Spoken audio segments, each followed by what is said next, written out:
अंतिम वाणी वीर प्रभु के अंतिम वाणी उत्तर जयन को बोलो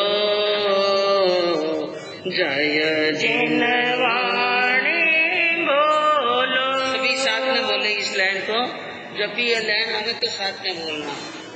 वीर प्रभु के अंतिम वाणी वीर प्रभु के अमृत वाणी उत्तर जयन को खोलो जय जिन वाणी बोलो जय जिन वाणी बोलो।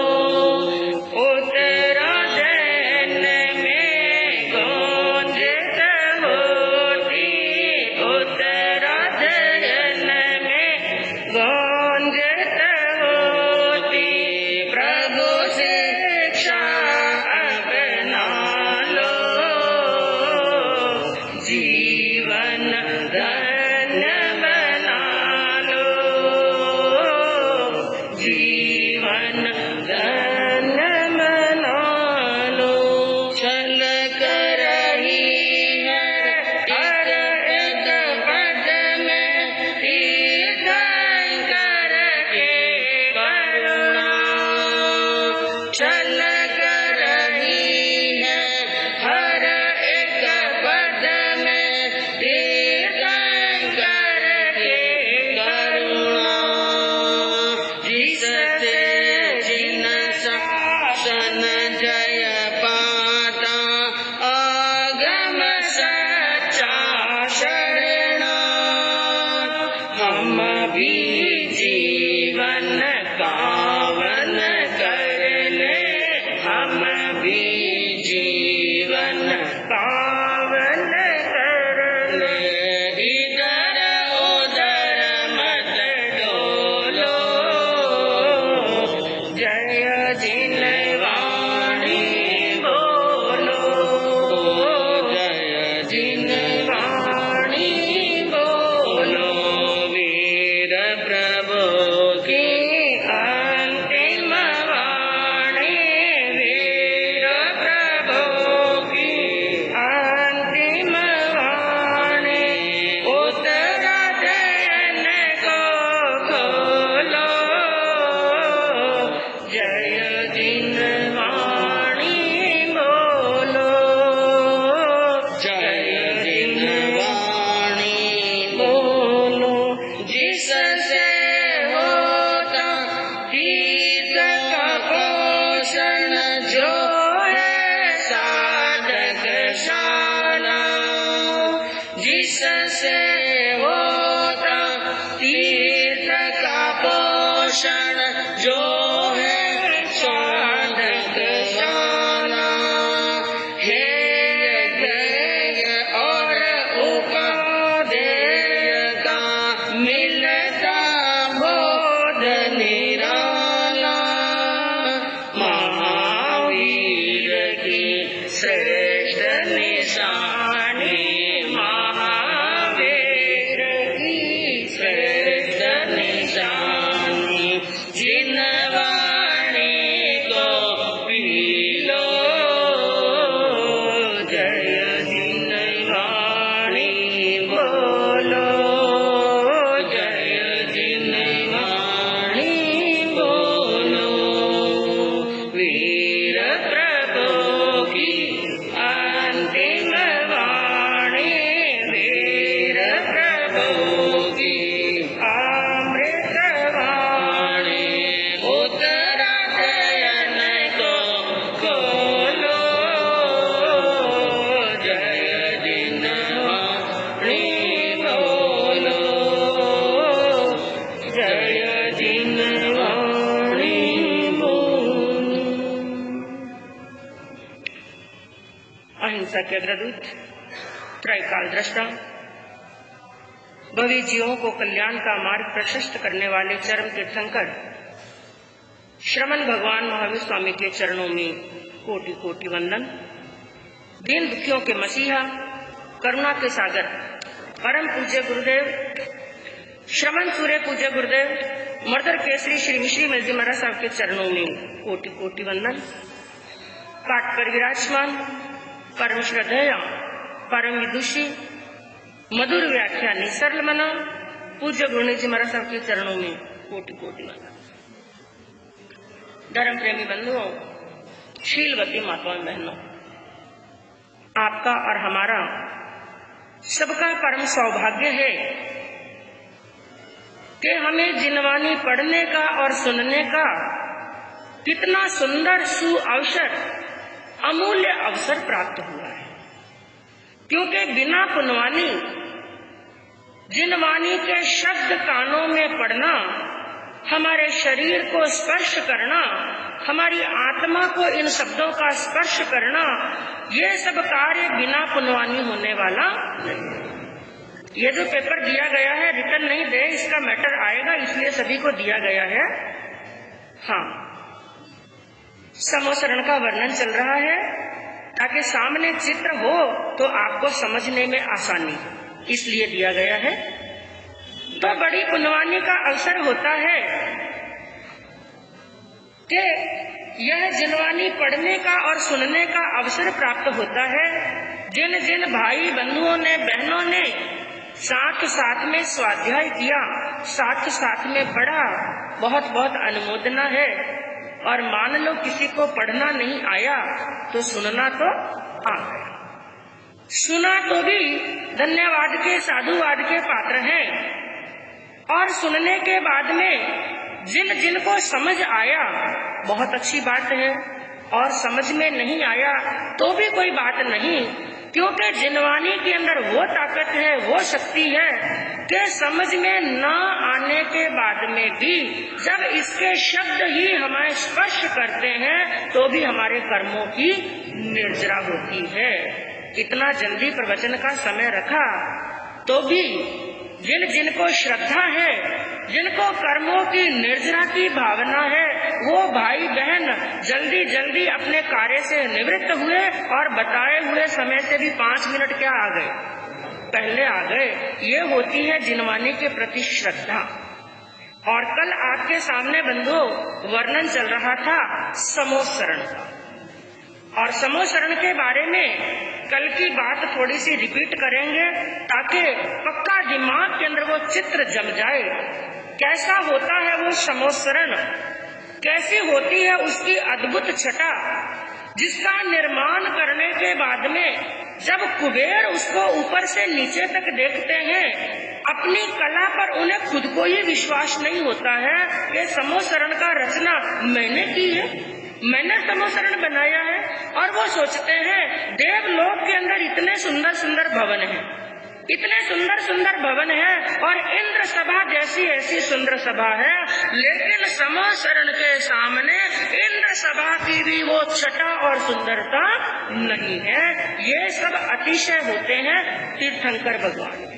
और आपको बताया गया था कि समोसरण जिन केवलियों के लगते हैं वो तीर्थंकर केवलियों के लगते हैं, क्योंकि केवली 2 प्रकार के होते हैं, एक सामान्य केवली और एक तीर्थंकर भगवान।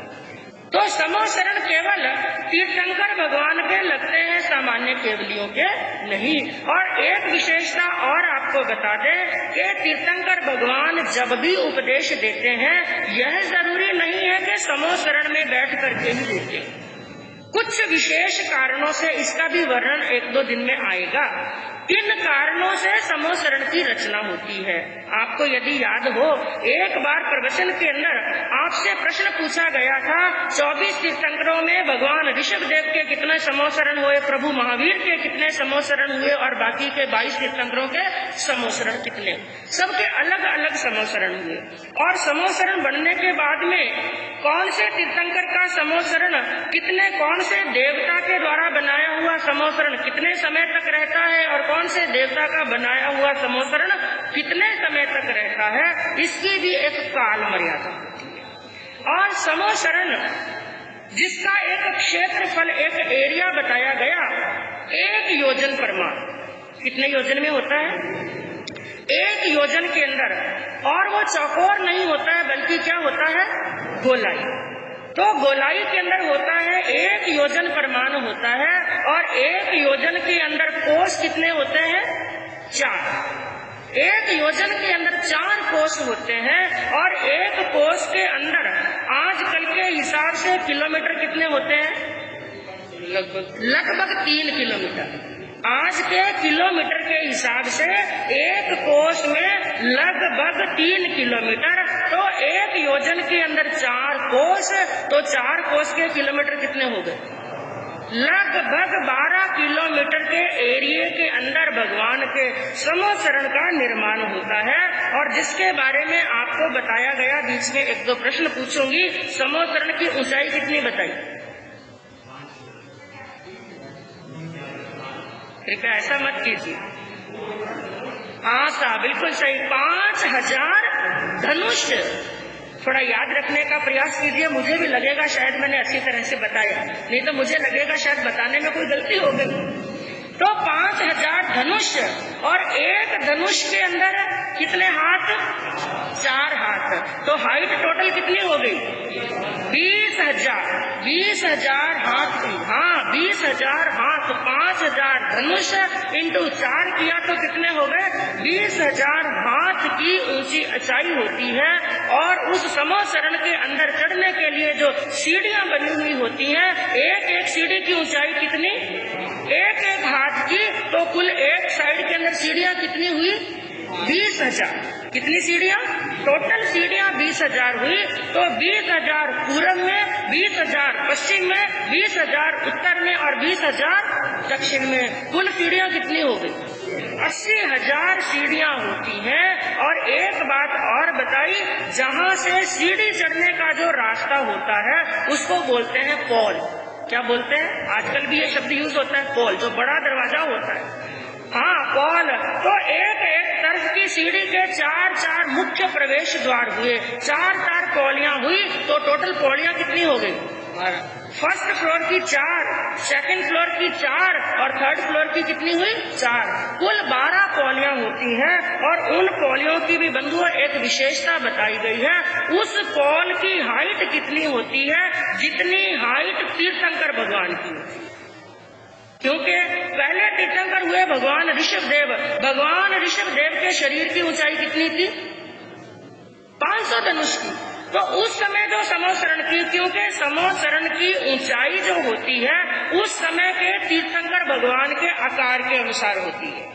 और जैसे जैसे जैसे जैसे अवसर्पणी काल के अंदर हाइट घटती चली जाती है, वैसे वैसे समोचरण की हाइट भी। क्योंकि जो मैंने कल आपको बताया, एक धनुष का प्रमाण केवल इतना ही नहीं होता है। हमारी हाइट आज जो है उसके हिसाब से ये जो हमने दोनों हाथ फैलाए तो ये हो गया एक धनुष आज के हिसाब से। लेकिन जब पहले तीर्थंकर हुए जिनके शरीर की हाइट कितनी थी? 500 धनुष की, तो वो दोनों हाथ फैलाएंगे तो कितनी होगी? कितनी लंबी होगी? हाथ उतने ही होंगे, हाथ 4 ही, क्योंकि हाइट लंबी है तो हाथ भी क्या होंगे? लंबे। तो यहाँ पर जो बताया, जो पॉल होती है, प्रवेश द्वार होता है, उस प्रवेश द्वार की ऊंचाई उतनी होती है जितनी उस समय के तीर्थंकर भगवान के शरीर की ऊंचाई होती है। तो ऐसे 12 द्वार होते हैं। और पहले फ्लोर पर जाने के लिए सीढ़ियां कितनी बताई गई थी? 5000 सीढ़ियां चढ़ने के बाद में पहला फ्लोर आता है। और दूसरे फ्लोर पर जाने के लिए 5000 सीढ़ियां और तीसरे फ्लोर पर जाने के लिए 10,000 सीढ़ियां। तो कुल मिलाकर के 20,000 सीढ़ियां चढ़ने के बाद में वो वहां पर ऐसी छत, ऐसा स्थान आता है जहां पर तीर्थंकर भगवान देशना देते हैं। और जिसके अंदर बताया गया, जो पहले फ्लोर की जो दीवार होती है जिसको कहते हैं कोट, और वो पहला कोट जो चांदी का कोट होता है, उसके ऊपर सोने के कंगूरे लगे हुए होते हैं। और दूसरा बताया सोने का कोट और रत्नों के कंगूरे। और तीसरे फ्लोर के अंदर जो कोट होता है उसमें रत्नों के कोट होते हैं और मणियों के कंगूरे लगे हुए होते हैं। तो इस प्रकार ये पहला, दूसरा और तीसरा मान। अब हमें ये जानना है कि फर्स्ट फ्लोर की जब छत आती है, पहला माला जब आता है, उसमें क्या है, दूसरे में क्या होता है और तीसरे में क्या होता है। तो जो पहला फ्लोर आता है 5000 सीढ़ियां चढ़ने के बाद में, वहां पर कोई मनुष्यों के, त्रियंचों के बैठने का स्थान नहीं होता है। वहां पर जो देवताओं के और मनुष्यों के वाहन होते हैं, जिसको व्हीकल बोलते हो, और आजकल के हिसाब से बोल सकते हैं पार्किंग एरिया, पार्किंग एरिया रखते हैं ना। हाँ, तो वो जो फर्स्ट फ्लोर होता है वो पार्किंग एरिया होता है, जो देवता देवलोक से विमान लेकर के आते हैं, जो राजा लोग अपने रथों में बैठ करके आते हैं, वहां पर मनुष्यों के और देवताओं के सभी के क्या रखे जाते हैं, वाहन रखे जाते हैं। और 5000 सीढ़ियां चढ़ने के बाद में जब दूसरा फ्लोर आता है, उस फ्लोर के अंदर जो त्रियंश होते हैं, क्योंकि आपको बताया गया भगवान के समोसरण के अंदर कितने प्रकार की परिषद आती है, 12 प्रकार की परिषद आती है। 4 प्रकार के देव, 4 प्रकार की देवियां, मनुष्य और मनुष्यनी, त्रियंश और त्रियंशी, सभी प्रकार के खूंखार से खूंखार त्रियंश भी, वहां पर पशु और पक्षी भी भगवान की दिव्य ध्वनि सुनने के लिए, दिव्य देशना सुनने के लिए वहां पर आते हैं। तो जो दूसरे वाला फ्लोर है वो किसके बैठने के लिए है, त्रियंशों के बैठने के लिए है। उसके बाद में आता है तीसरा फ्लोर, जिसके अंदर साधु, साध्वी, श्रावक, श्राविका, 4 प्रकार के देव और 4 प्रकार की देवी, ये बाकी की परिषद वहां पर तीसरे फ्लोर के अंदर बैठती है। और बंधुओं, जो आपको चित्र दिया गया है, अब ये चित्र खोल करके देखें, ये जो तीसरा फ्लोर है उसके अंदर सभी के बैठने के लिए, ये पूरे के पूरे तीसरे फ्लोर पर, सबके पूरे फ्लोर पर नहीं बैठते हैं। इसका वर्णन भी बड़ा लंबा है कि तीसरे फ्लोर के अंदर 20,000 सीढ़ियां चढ़ने के बाद में भी बैठने के लिए, धर्म सभा लगने के लिए मात्र स्थान कितना सा होता है, उसके अंदर कितने लोग बैठ सकते हैं और उस एरिया का कितना क्षेत्रफल होता है। तो तीसरे फ्लोर के अंदर जाने के बाद में बताया 8 भूमियां होती है। कितनी भूमियां? 8 भूमियां। अब 8 भूमियां कौन कौन सी और 8 भूमियां किस प्रकार? आपको इस चित्र के अंदर दिख रहा होगा गोलाकार के अंदर बीच बीच में एक एक सफेद लाइन है, और सफेद लाइन के बीच बीच में कहीं पर हरा एरिया दिख रहा है, कहीं पर लाल एरिया दिख रहा है। वो जो भीत के यानी जो दीवार है, जो व्हाइट कलर की लाइन है, उनको क्या कहा गया कि 4 कोट होते हैं, 5 वेदियां। यहाँ पर कोट को क्या समझना चाहिए? दीवार। कोट को क्या समझना चाहिए? यानी एक गोलाकार दीवार आई, उसके बीच में एक स्थान, उसको बोला गया भूमि। अब 8 भूमियां होती हैं। कितनी भूमियां? 8 भूमियां। पहली भूमि में क्या है, दूसरी भूमि में क्या है, तीसरी भूमि में क्या है, और परिषद के बैठने का स्थान कौन सा है, तो ये जानेंगे। तो क्या बताया, जैसे पहले वाला कोट आया, पहली दीवार आई, उसके बाद में जो पहली भूमि है, उस भूमि के लिए बताया, उस भूमि को कहते हैं चैत्य प्रसाद भूमि। क्या कहते हैं? चैत्य प्रसाद। प्रसाद का अर्थ क्या हुआ? भवन। और चैत्य किसको कहते हैं? मंदिर को। चैत्य किसको कहते हैं? मंदिर को कहते हैं चैत्य प्रसाद भूमि। और इस चित्र के अंदर आप देखिए, जो पहली वाली सफेद लाइन के बाद में आपको क्या दिखाई दे रहा है? मंदिर जैसा, यानी वहां पर बड़े बड़े सुंदर मंदिरों जैसे भवन बने हुए होते हैं, और उन मंदिरों जैसे भवनों की छटा इतनी सुंदर होती है, इतनी निराली होती है, इतने मनमोहक होते हैं कि वो जो मनुष्य उनको देखता है उनके राग के अंदर ही फंस जाता है। तो पहली चैत्य प्रसाद भूमि होती है, उसके बाद में जो बीच में व्हाइट सफेद लाइन दिख रही है, और उसको फिर एक कोट बताया गया, और कोट के बाद में दूसरी भूमि आती है जिसको कहा गया खातिका भूमि। कौन सी भूमि कहते हैं? खातिका भूमि। और उस भूमि के अंदर क्या होता है? जल का सरोवर की तरह बना हुआ, जल की खाई होती है, गहरी खाई होती है, जिस खाई के अंदर क्या भरा हुआ है?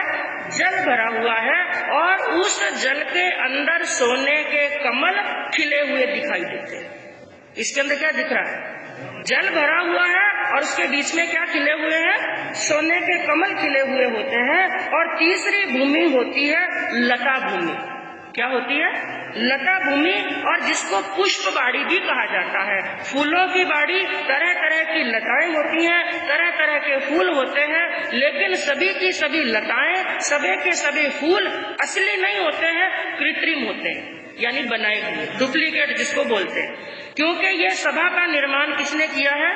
देवताओं ने। और देवताओं के बारे में आपने वर्णन सुना होगा, जब भी किसी आत्मा को केवल ज्ञान की प्राप्ति होती है, निर्वाण की प्राप्ति होती है, या कोई भव्य आत्मा के द्वारा किसी महान आत्मा को, तीर्थंकर भगवान को दान दिया जाता है, उस समय देवलोक के देवता 5 दिव्यों की वृष्टि करते हैं, 5 चीजों की वर्षा करते हैं, सोनियों की वर्षा करते हैं, वस्त्रों की वर्षा करते हैं और फूलों की क्या करते हैं? वर्षा। तो वो फूल असली फूल नहीं होते हैं, कौन से होते हैं? नकली, कृत्रिम फूल होते हैं। तो यहाँ पर जो तीसरी भूमि बताई गई है, लता भूमि, उसके अंदर भी तरह तरह के फूल लगे होते हैं, सभी ऋतुओं के फूल लगे हुए होते हैं, लेकिन होते कौन से हैं? कृत्रिम, देवताओं के द्वारा जिनका वैक्रिय किया हुआ होता है।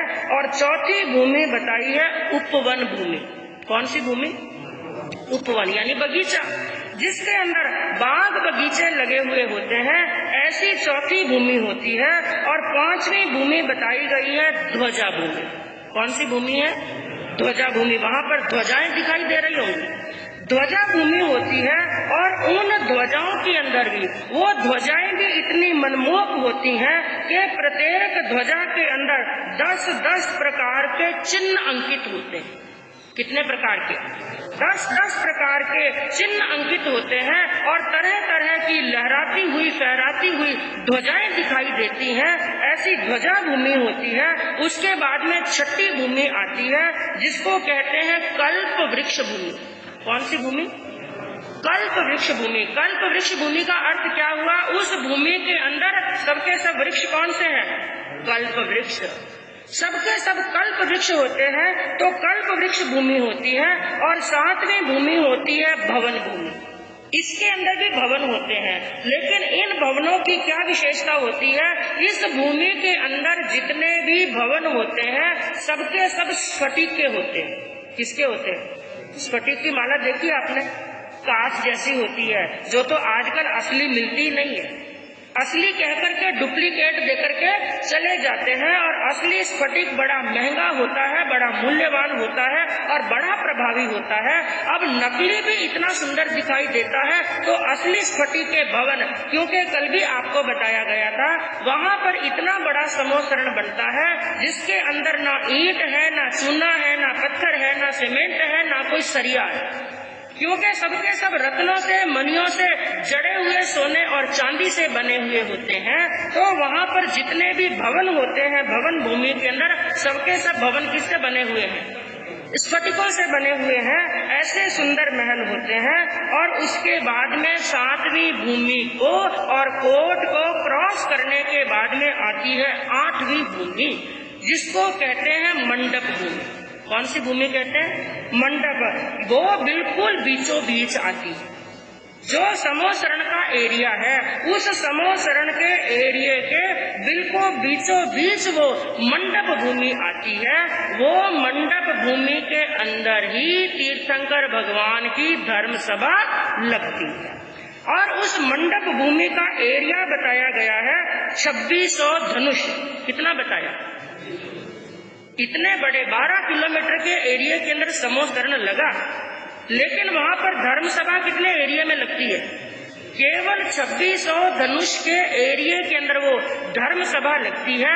अब उसके बीच में भी एक विशेषता यहाँ पर उस मंडप भूमि की बताई कि जितना वो एरिया है और जितने लोग वहां पर धर्म कथा भगवान की जिनवानी श्रवण करने के लिए आते हैं, उन लोगों के बैठने की जगह की अपेक्षा तो वो असंख्यातवा भाग भी नहीं है। ध्यान से सुनना इस बात को, कि जैसे मान लो एक स्थान पर आप प्रवचन सुनने के लिए गए, लोगों के बैठने के लिए स्थान तो केवल इतना है कि 200 लोग बैठ सकते हैं, और पब्लिक आ गई 2000 की, वहां पर क्या स्थिति होगी? लेकिन तीर्थंकर भगवान का अतिशय ऐसा होता है, मात्र 2600 धनुष के एरिए के अंदर इतने लोग बैठ सकते हैं, इतने लोग बैठ सकते हैं जिनका कोई आर और पार ही नहीं है। और फिर एक विशेषता और, इतने लोग यानी यही समझ लीजिए अपनी सामान्य सी भाषा में 200 लोगों के बैठने के स्थान पर 2000 लोग और 5000 लोग भी बैठ जाते हैं। और फिर भी विशेषता क्या होती है, सबके सब लोग, सभी मनुष्य, सभी देवता और जितने भी वहाँ पर साधु साध्वी श्रावक श्राविका देव देवी हैं, वो इतना आराम से बैठते हैं, एक दूसरे से अस्पर्शी। कैसे होते हैं? इतने कम एरिया के अंदर इतनी पब्लिक बैठने के बाद में भी भगवान का ये अतिशय होता है, कोई भी एक दूसरे को स्पर्श नहीं करता है। ऐसी होती है वो मंडप भूमि। अब मंडप भूमि के अंदर भगवान का आसन कहाँ पर लगता है, इसका वर्णन कल हम सुनेंगे। उसके पहले एक मैं बात आपको और बताऊं, जो आपको बताया गया कि 4 प्रवेश द्वार होते हैं। पहले फ्लोर के अंदर कितने? 4 प्रवेश द्वार होते हैं, दूसरे में भी 4 और तीसरे में भी 4, कुल कितने हो गए? 12। उन 12 प्रवेश द्वारों की एक विशेषता होती है कि वो प्रवेश द्वार भी इतने सुंदर होते हैं। प्रत्येक प्रवेश द्वार के ऊपर तरह तरह की ध्वजा फहराती है, पताकाएं फहराती हैं और प्रत्येक प्रवेश द्वार के ऊपर 108 कलश रखे हुए होते हैं, अष्टमंगल रखे हुए होते हैं और सोने चांदी हीरे पन्ने से मंडी हुई बांदरवाल बंधी हुई होती है। और उसके साथ में एक विशेषता उन द्वारों की और है, प्रत्येक द्वार के पास में एक एक बावड़ी बनी हुई होती है। क्या बनी हुई होती है? आप इस चित्र के अंदर देखिए, आपको दिखाई देगा, जहाँ पर 2 देव खड़े हैं। 2 देव खड़े हैं प्रवेश द्वार के पास में और वहाँ पर बाजू में क्या बनी हुई है? बावड़ी। प्रत्येक प्रवेश द्वार के पास में एक एक बावड़ी बनी हुई होती है और जिस बावड़ी के अंदर सोने के कमल दिखाई देते हैं और उन बावड़ियों के अंदर स्वच्छ निर्मल मीठा जल भरा हुआ होता है। लेकिन उस जल की क्या विशेषता है? उस जल की यह वर्णन बंधुओं आगमों से पढ़ने में आया, जैन साहित्य में पढ़ने से आया, अलग अलग स्थान पर थोड़ा थोड़ा वर्णन पढ़ने को मिला, जो आपको बताने का प्रयास कर रही हूँ। तो क्या बताया गया, जो बावड़ियों के अंदर जल भरा हुआ होता है, उस जल की यह विशेषता होती है कि जो भी मनुष्य हो या त्रियंश, जो भी मनुष्य उस बावड़ी के जल को थोड़ा सा भी पी लेता है तो उसके शरीर के अंदर 6 महीने तक कोई नया रोग नहीं आता है और शरीर में कोई पुराना रोग हो तो पुराना रोग भी समाप्त हो जाता है। और प्रत्येक प्रवेश द्वार के ऊपर देवता पहरेदार होते हैं। वहाँ पर मनुष्य पहरेदार नहीं है। कौन पहरेदार है? देवता पहरेदार होते हैं। तो ऐसे वो सुंदर और निर्मल जल से भरी हुई बावड़ियां होती हैं जो मनुष्य के शरीर के अंदर पनप रहे भयंकर से भयंकर रोग को भी क्या कर देती हैं? समाप्त कर देती हैं। अब बंधुओं, जो 8वीं भूमि बताई, और 8वीं भूमि का नाम क्या बताया? याद रखना, याद रखेंगे तो आज नहीं तो कल कभी ना कभी वापस भगवान के समो शरण में हम अवश्य जाएंगे। और जब भी कभी हम ध्यान करने के लिए बैठे, कभी भावना बन जाए कि आज मैं 5 मिनट का क्या करूं? ध्यान। तो उस ध्यान के अंदर यह चिंतन जरूर करना कि मैं उस 8वीं भूमि के अंदर, मंडप भूमि के अंदर बैठा हूँ और मेरे सामने तीर्थंकर भगवान क्या दे रहे हैं? देशना दे रहे हैं। क्योंकि कहते हैं कि जैसी हमारी चाह होती है वैसी राह अवश्य ही मिल जाती है। तो 8वीं मंडप भूमि के अंदर भगवान का समोसरण, भगवान का आसन कहाँ पर लगा हुआ होता है और भगवान के जो 8 प्रतिहारे बताए उनकी क्या विशेषता होती है, भगवान की देशना की क्या विशेषता होती है, इसका वर्णन बंधुओं कल श्रवण करने से पता चलेगा। और आज आपके सामने श्रीमद् उत्तराध्ययन सूत्र का दूसरा अध्ययन, जिसका नाम बताया गया परिचय विभक्ति। परिचय विभक्ति दूसरे अध्ययन का नाम बताया गया। और इस अध्ययन के अंदर यूं तो बंधुओं एक एक अध्ययन का सार इतना गहना है और इतना गहन उसका सार है कि इन 15 मिनट में तो क्या 15 दिन में और पूरे चातुर्मास में भी बताना चाहें तो शायद हम उसका व्याख्यान नहीं कर सकते हैं। तो कम समय के अंदर आपको बताने का प्रयास करूंगी कि इस अध्ययन के अंदर प्रभु क्या फरमाना चाहते हैं। सबसे पहले शब्द आया परिसह। परिसह किसे कहते हैं? कष्ट। सामान्य भाषा में क्या कहेंगे? कष्ट। लेकिन कष्ट तो ग्रस्त अवस्था में भी आते हैं, गृहस्थी को भी कष्ट आते हैं। अगर कष्ट ही कह दिया तो फिर गृहस्थी के दुखों में और साधु को दुखों में कोई अंतर नहीं, क्योंकि गृहस्थ अवस्था में भी क्या है? दुख है। और गृहस्थ अवस्था से भी यदि हम ये कहते हैं कि गृहस्थ अवस्था से भी ज्यादा साधु के जीवन में दुख है, तो आप इस बात से सहमत हैं कि नहीं? बोले नहीं। अगर इस बात से सहमत नहीं है तो साधु बन करके देख लेना। सही तो, क्योंकि कहते हैं ना, भूख क्या चीज होती है? जिसका पेट भरा हुआ होता है उसको मालूम नहीं है भूख क्या चीज होती है।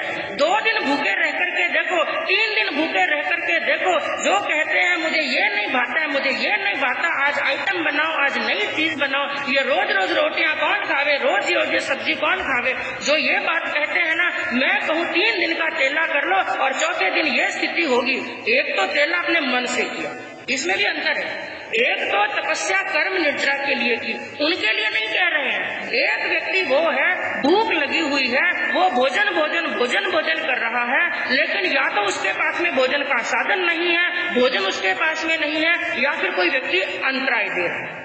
ऐसे व्यक्ति को, जिसको 3 दिन भूखा रखा, 3 दिन भूखा रखने के बाद में ऐसी स्थिति होती है कि वो रसोई घर में जाकर के कटोर दान को ढूंढता है। अरे ठंडी रोटी मिल जाए, खाखरे मिल जाए और ठंडी खिचड़ी मिल जाए, वो भी कैसी लगती है? अमृत के समान लगती है।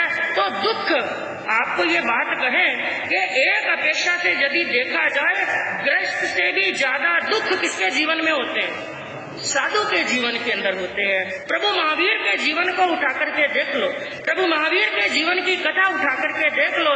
जब भगवान ग्रस्त अवस्था के अंदर थे, क्या भगवान के जीवन में कोई दुख आया?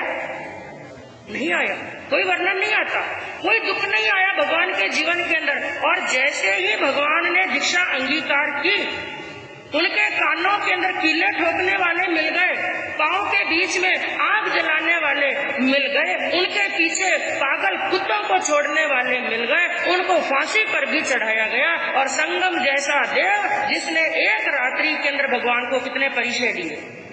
20। टोटल परिचय कितने बताए गए? 22। कुल परिचय बताए गए 22 है, लेकिन एक साथ में उदय में आए तो परिचय कितने उदय में आ सकते हैं? 20। के जैसे एक सर्दी और गर्मी का बताया, यदि सर्दी का उदय में आएगा तो गर्मी का नहीं आएगा, और गर्मी का उदय में आएगा तो सर्दी का नहीं आएगा। तो इस प्रकार से एक साथ में परिचय उदय में आए तो 20 परिचय उदय में आ सकते हैं। तो बात चल रही थी परिचय की। ग्रस्त के दुख को दुख कहते हैं, कष्ट कहते हैं, पीड़ा कहते हैं, लेकिन साधु के जीवन के अंदर जो दुख आते हैं, कष्ट आते हैं, पीड़ा आती है, उसको दुख, कष्ट और पीड़ा नहीं कहते हैं, बल्कि क्या कहते हैं? परिसह। कारण क्या है?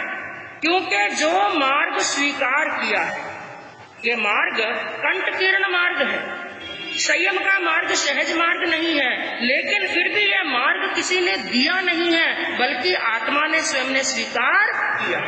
तो जो स्वीकार किया हुआ मार्ग है, उस मार्ग के प्रति श्रद्धा क्या होनी चाहिए?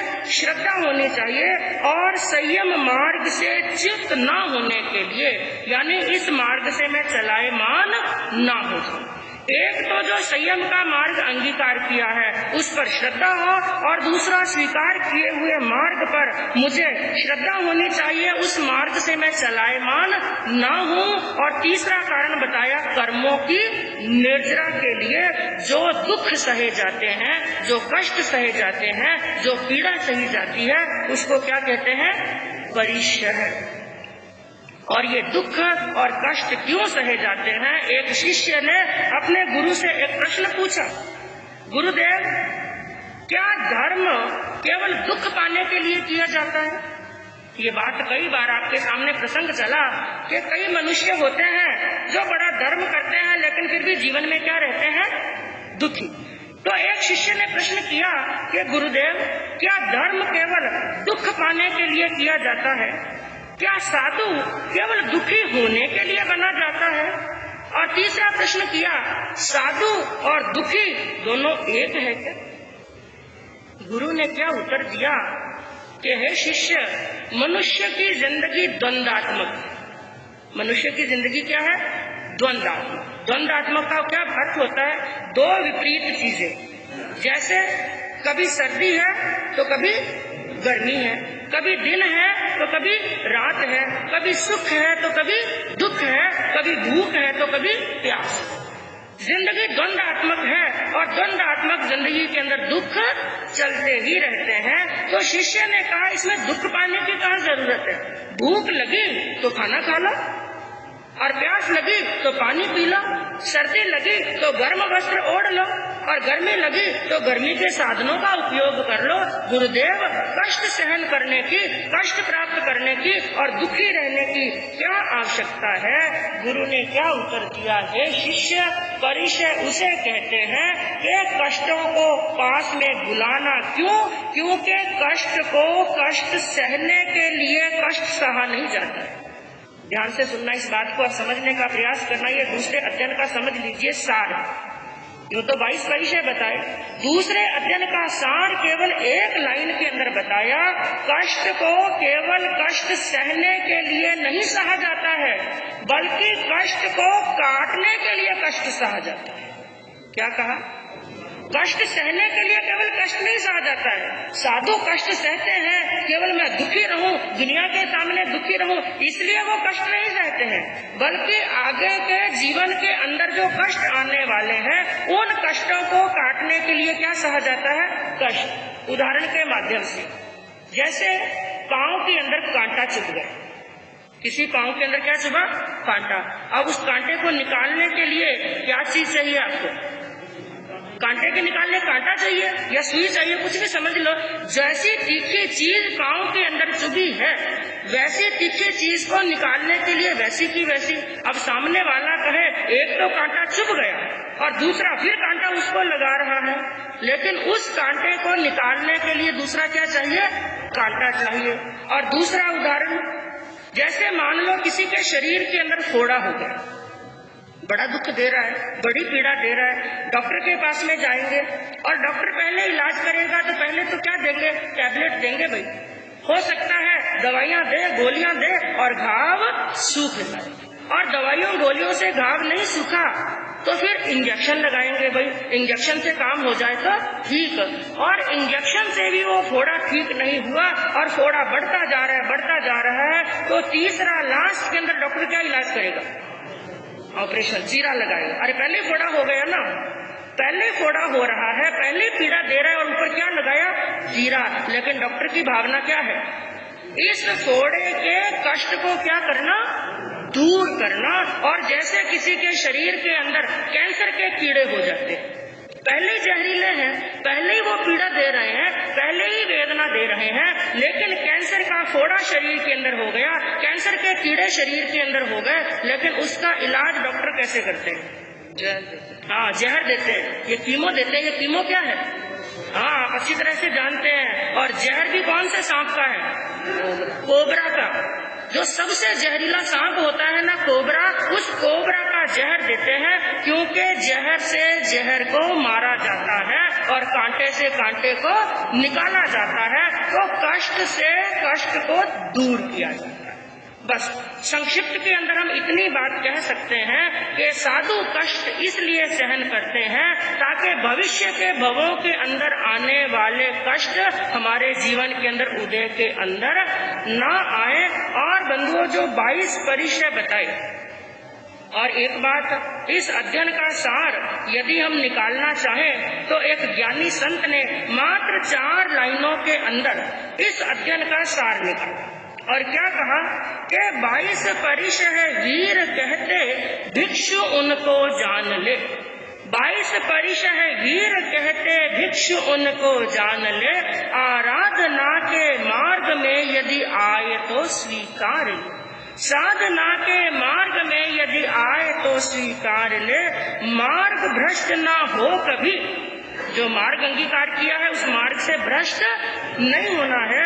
मार्ग भ्रष्ट ना हो कभी भी, कष्ट के दुर्भाव से, सहन समता से करे वो कर्म क्षय के भाव से। जब भी कष्ट उदय में आ जाए, पीड़ा उदय में आ जाए, अपमान हो, निंदा हो, विकथा हो, अलाभ हो, कुछ भी परिचय और कष्ट उदय में आए, उस समय साधु को यही सोचना, मेरे कर्मों की क्या हो रही है, निर्जरा हो रही है। और बंधुओं, इन परिचयों को जो कुल 22 परिचय साधु के जीवन में बताए, और कई बार गृहस्थी लोग क्या कह देते हैं, बाबूजी आपके जीवन में तो 22 ही है। आपके जीवन में कितने हैं?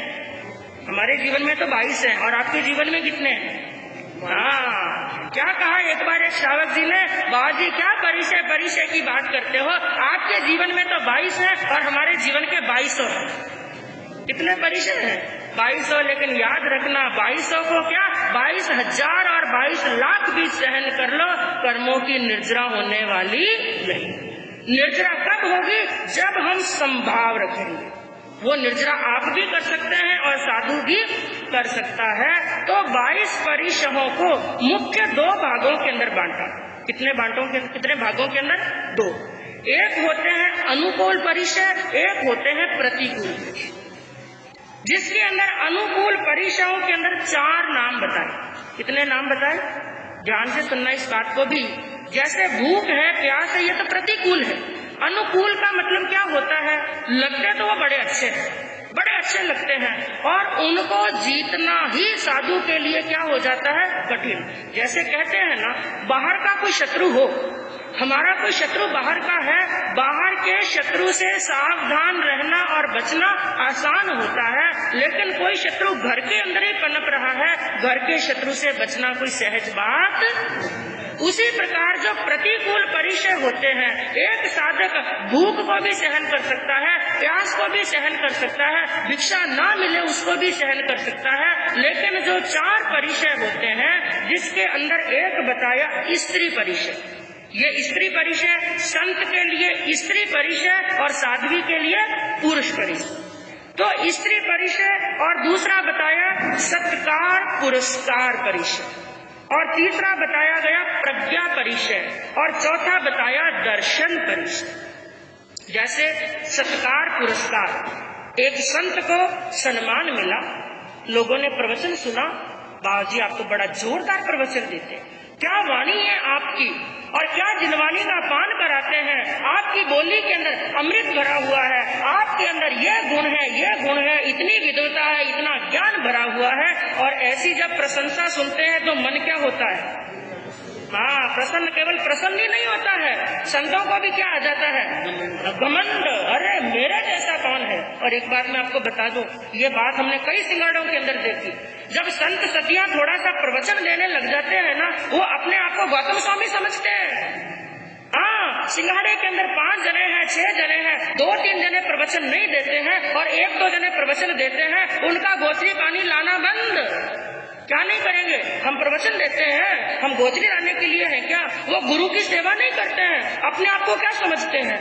मेरे जैसा विद्वान और मेरे जैसा होशियार तो कोई नहीं। लेकिन याद रखना, विद्या ददाति विनयम, विद्या वो सद्विद्या होती है, ज्ञान वो सद्ज्ञान होता है, वो ज्ञान ही सम्यक ज्ञान होता है। जैसे जैसे विद्या आए, उतना उतना शिष्य गुरु के सामने झुकता जाए। जैसे आम के वृक्ष के ऊपर जितने फल लगते जाते हैं, जितना गहरा वो होता चला जाता है, उतनी टहनियां उसकी नीचे झुकती जाती हैं। ज्ञान सीखा और बड़ों का विनय नहीं किया, बड़ों की सेवा नहीं की, तो याद रखना, हो सकता है थोड़ा बहुत यश प्राप्त हो जाए, थोड़ी बहुत ख्याति प्राप्त हो जाए, लेकिन बंधुओं वो हमेशा के लिए ख्याति उनकी रहने वाली नहीं। और एक विशेष और बात याद रखना, ज्ञान सीख करके यदि बड़ों का विनय नहीं किया, तो जीवन के कभी ऐसे क्षण आते हैं जिन क्षणों के अंदर उसको उस ज्ञान की बड़ी आवश्यकता थी, लेकिन ऐसे संकट की घड़ी के अंदर शिष्य का वो ज्ञान उस समय काम आने वाला नहीं है। तो सत्कार मिले, पुरस्कार मिले, सम्मान मिले, उसको सहन करना भी क्या होता है, बड़ा मुश्किल होता है। और दूसरी बात, जैसे प्रज्ञा का भी संबंध वही है। किसी की बुद्धि बड़ी तीव्र है, कई शिष्य ऐसे होते हैं, एक बार सुना, 2 बार सुना और क्या हो गया, याद हो गया। और कई संत ऐसे होते हैं, बार बार पढ़ने के बाद में भी याद नहीं होता है। लेकिन कईयों को अहंकार हो जाता है, मेरी प्रज्ञा इतनी जोरदार है और मेरी बुद्धि इतनी जोरदार है। तो कहने का तात्पर्य बंधु क्या है, प्रतिकूल परिचय से भी अनुकूल परिचय को सहन करना बड़ा मुश्किल होता है। लेकिन जो आत्मा सच्ची श्रद्धा के साथ में इन परिचयों को सहन कर लेती है, परिचयों को पार कर लेती है, एक दिन वो आत्मा अर्श से, फर्श से उठ करके अर्श तक पहुंच जाती है और मोक्ष के द्वार तक पहुंच जाती है। तो बंधु, ये वर्णन आपको संक्षिप्त के अंदर बताया गया। अब कल तीसरे अध्ययन के अंदर क्या वर्णन आता है और समूहशरण का क्या वर्णन आता है, बंधु कल सुनने से मालूम पड़ेगा। बोले श्रवण भगवान महावीर स्वामी की।